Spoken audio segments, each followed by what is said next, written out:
ये महकमा औकाफ का बाज़ार है और यहाँ पर फूलों का कारोबार होता है। अक्सर रेडी वाले जो हैं वो ऐसी जगहों के अंदर आ जाते हैं और यहाँ पर रेडियाँ छुपा देते हैं। इसके ख़िलाफ़ अभी आप देख रहे होंगे कि ऑपरेशन करने के लिए टीमें अंदर दाखिल हो गई हैं।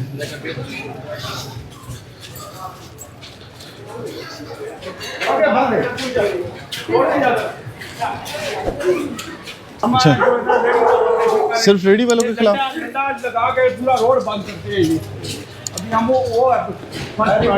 अभी जो रेडियां हैं जो भागे हैं रेडी वाले उनके पीछे हैं क्योंकि ये रोड ब्लॉक कर देते हैं।